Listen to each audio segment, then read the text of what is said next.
What's going on, family? I'm Scrapbook Boxing, the Museum of the Forgotten Fisticuff series. I'm going to continue my conversation with you concerning the complete history of boxing. I would like to drop back down in 1942. We are currently in 1950, but I don't want to leave any stones unturned.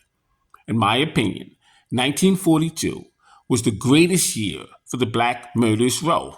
The Black Murderers Row dominated 1942. Now, when we look at 1940, I've mentioned to you many times, my opinion, that was the greatest year for the future prospects coming out of 1938, 1939, and 1940 amateur ranks. Those prospects who would turn professional in 1940 was Ezra Charles, Ike Williams, Ray Robinson, Jimmy Bivens, Willie Pep, Cleo Shane, and many others. But out of the men who would turn professional in 1940 and win titles,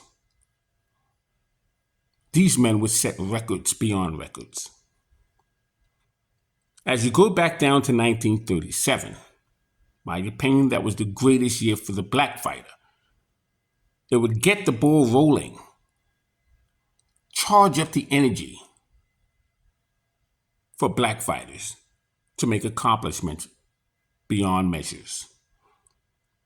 Henry Armstrong would become the first black American featherweight champion in boxing history. He would accomplish that feat, having only be the second man to accomplish that in Madison Square Garden, which was the Mecca. The first fighter was Theodore Tiger Flowers when he would defeat the Pittsburgh Windmill, Harry Greb, in 1926. Second fighter would be Henry Armstrong. It would also make Henry Armstrong the fourth black welterweight champion in boxing history. Henry Armstrong, as a welterweight, would defend that title 19 times, to this day, a record. Now that's 1937. But Joe Louis would become the second black heavyweight champion in boxing history in Comiskey Park when he would defeat James Braddock. Joe Louis, as we know, would hold that title 25 times. But in 1938, Joe Louis would be the heavyweight champion in boxing history.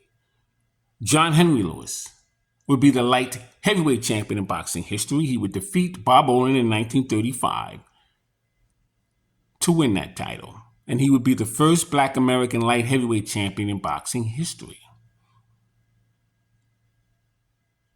But also in 1938, Henry Armstrong would do the unthinkable. He would move up from featherweight to welterweight, defeating one of the greatest welterweight champions in boxing.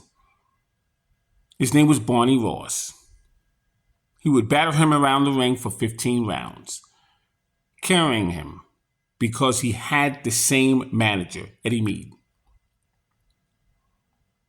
And then he would go back down to the lightweight championship division, and he would take on Lou Ambers once again in New York's Madison Square Garden.